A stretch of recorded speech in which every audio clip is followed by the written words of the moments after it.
Alors bonjour à tous, Dufay François, technico sur le secteur Mercatel-Neuville-Saint-Vaud.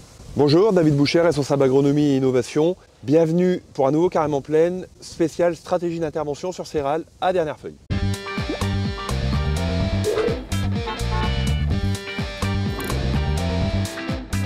Avant de laisser la parole à François pour parler du blé, petit point très rapide sur les cultures de printemps, puisqu'on repart d'après la météo pour 10 à 15 jours de conditions sèches, ensoleillées et relativement venteuses. Et dans ces cas-là, les désherbages, c'est jamais fou. Donc, petit point très rapide, pour commencer les betteraves, on arrive sur un stade qui est tout à fait idéal pour aller faire du binage. Moi, je vous encourage vraiment à utiliser la bineuse. On a des conditions sèches, donc ça va être efficace. La bineuse, c'est un très bon outil. Et puis en plus, clairement sur les parcelles en échec, il ne faut pas espérer les rattraper en désherbage chimique, puisque d'une part, les stades sont déjà dépassés, et d'autre part, il n'y a toujours pas d'eau pour activer les molécules. Donc quand vous le pouvez, passez en mécanique, et puis utilisez des produits foliaires comme la clopyralide qui donnera des bons coups de main, non seulement en chardon, c'est vraiment le moment d'aller gérer vos chardons, mais aussi sur des matricaires, voire des mercuriales. Autre culture où on voit que là, il y a un petit souci de désherbage, c'est les pommes de terre, puisque il y a quand même des relevés après les désherbages qui ont été appliqués sur les buts. Et malheureusement, avec l'arrêt de la métribuzine, actuellement, il nous reste du prosulfocarbe, du métrobromuron. Donc il va falloir utiliser ces deux molécules-là. Il y a quand même des outils mécaniques qui peuvent être utilisés en pommes de terre. Testez-les sur vos fermes parce que clairement, le temps qu'on prend là, c'est le temps qu'on nous annonce dans les 10, 20, 30 ans, dans les évolutions climatiques. Donc on doit s'habituer dès aujourd'hui à travailler avec d'autres leviers que la chimie seule. Et puis enfin les lins. Alors les lins c'était bien parti, puis là c'est quand même un peu en train de patauger dans la semoule. Il fait sec, il fait frais, c'est pas très poussant. Et malgré tout les adventices, elles poussent. Donc on va être obligé de rattraper les lins, on l'a déjà fait avec des solutions à base d'amidosulfuron. Un conseil, si vous rattrapez vos lins, mettez systématiquement un détoxifiant avec, type Misa, parce que sinon, si on tasse des plantes qui sont déjà tassées par la météo, ça va vraiment pas le faire. Culture de printemps toujours, on en a déjà parlé il y a quelques temps d'ailleurs, on vous annonçait que s'il y avait des printemps secs, il faudrait quand même anticiper en termes de biostimulation de la plante, parce que c'est pas au dernier moment qu'il faut s'en inquiéter. Cette année, notre pire ennemi, c'est pas les maladies, pas comme l'an dernier, c'est vraiment la météo. Ce que je peux vous conseiller vraiment sur pommes de terre, mais aussi sur lin et puis les cultures de printemps en général, c'est de ne pas attendre d'être dans le dur pour penser à des solutions d'appui à la plante.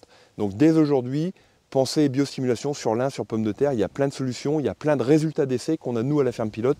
Appelez-nous, appelez votre technico, parce qu'il y a des solutions à mettre en place dès aujourd'hui. Alors nous sommes ici dans une parcelle sur le secteur de Mareuil, dans du blé, de variété Eruptum. La date de semis est 28 octobre. En intervention réalisée sur la parcelle, il y a eu un désherbage de prélevé à base d'aclonifène, DFF et flufénacet, avec un rattrapage de prosulfocarbe avec du clodinafop au stade 3 feuilles. Niveau régulation, un produit à base de chlorméca a été réalisé avec un acte à soufre. En termes de fongicide, un T1 a été réalisé à base de bromuco et tébuconazole au stade 1E. Et niveau plante fumure, un AMO 2415 a été réalisé à 300 kg/hectare, suivi d'un deuxième passage à 370 kg d'AMO 27. Alors dans les interventions à venir, nous voyons quand même de l'acepto dans le fond. Un produit à base de fenpicoxamide et metconazole va être réalisé dans les jours à venir. En vue de l'année sèche, pour moduler le dernier rapport, nous mettons à disposition des pinces N-Tester chez le groupe Carrière. Et si vous avez peur de passer le troisième apport en solide, il y a des solutions comme le Foliance, qui est composé d'azote, soufre, magnésie, utilisé à 30 litres hectares par absorption foliaire. Sur la partie chardon, il faut vite agir, parce que réglementairement et techniquement parlant, il faut agir avant dernière feuille étalée. Sur la parcelle en anti-chardon, nous avons prévu un produit à base de clopyralide et MCPA qui va être réalisé dans les jours à venir. La vraie question du moment, clairement dans les parcelles de blé, c'est impasse ou pas. Est-ce qu'on fait le T2, est-ce qu'on le fait pas, est-ce qu'on fait un mix? Je dirais qu'il y a quasiment autant de réponses que de parcelles. Avec ça, vous n'allez pas être très avancé. Donc on va essayer de décortiquer tout ça.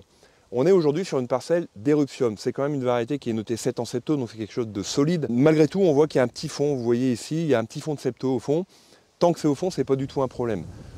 On va dire aussi, dans les 10 prochains jours, il ne pleut pas. Donc il est strictement impossible que les spores montent sur les derniers étages foliaires.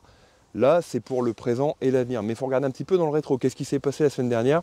Ici, il est tombé entre 10 et 15 mm.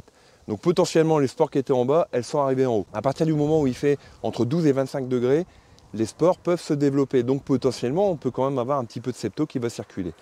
Moralité, on est sur une parcelle où, François le disait tout à l'heure, l'impasse ne serait pas logique, donc on va quand même faire une petite protection. À partir de là, on va moduler. On n'est pas en 2024, il n'y a pas besoin de dose de mammouth, il n'y a pas besoin de revenir tous les 2 semaines parce qu'on se demande si le produit va tenir. Là, on est quand même dans une configuration un peu plus soft, donc on va assurer le coup, avec un T2 qui va être modulé. Et puis je disais, on prend un coup d'œil dans le rétro, là c'était qu'est-ce qui s'est passé il y a une semaine, mais nous on a regardé aussi qu'est-ce qui s'est passé il y a 2 ans, 4 ans, 5 ans. On reprend des années similaires, 2020-2022, printemps très sec, plaine très saine, et on s'en félicite, on préfère avoir des blés qui sont propres plutôt que des blés qui ont du mal et qui sont attaqués en permanence par les maladies. En 2020, en 2022, dans des situations similaires, on voyait que le T2 apportait quand même toujours un gap, grosso modo entre 5 et 10 quintaux. Donc on peut vraiment dire que c'est la pierre angulaire de la protection fongicide, mais pas que, aussi de la protection en général de la plante. À partir du moment où vous aurez une variété qui est hyper saine, et puis que vous n'avez absolument pas une spore de cette eau dans le champ, ok, on peut peut-être parler d'impasse, voire de décaler un T2. N'empêche qu'il n'y a pas aujourd'hui un seul essai qui montre que c'est économiquement intéressant de supprimer le T2. Donc ce qu'on peut vous conseiller, c'est soit de le moduler, de le faire là, enfin dès qu'il n'y a plus de vent, soit éventuellement de faire un petit mix, de décaler un peu le T2, et puis d'aller protéger votre plante jusqu'à la fin de cycle. Et là, on ne parle que de la septo. Attention, on voit aussi un petit peu de rouille jaune en plaine. Il y a un fond de rouille brune qui est présent depuis quelques semaines. La rouille brune, il faudra quand même des températures autour de 25 degrés pour que ça explose. Clairement, ce n'est pas le cas cette semaine, mais il faudra quand même avoir le doigt sur la détente pour plus tard, éventuellement un petit coup de Tebuco, un petit coup d'azoxystrobine, pour assurer une fin de cycle qui sera tout à fait sereine. Et puis il y a quelque chose qui peut nous aider, c'est les OAD, on vous en parlait en début de campagne, on vous propose CropWise, nous on l'a fait tourner sur la ferme pilote, vous allez voir là des captures d'écran à l'image, des alertes CropWise, et on peut être toujours surpris de voir une plaine qui est très saine et puis un OAD qui vous dit attention, allez surveiller vos parcelles, et puis il y a un seuil d'intervention qui a été dépassé, vous le voyez sur nos parcelles, par exemple le Celebrity, il nécessite une intervention. Donc utilisez les OAD quand vous n'êtes pas sûr de votre coup, mais un conseil, ne faites pas d'impasse à l'aveugle, c'est quelque chose qui peut coûter cher à la fin. Merci François pour ce petit tour de plaine dans la Rajoie. Merci David, on espère avoir répondu à toutes vos questions. N'hésitez pas à contacter votre technico préféré. À bientôt dans un nouveau Carrément Plaine.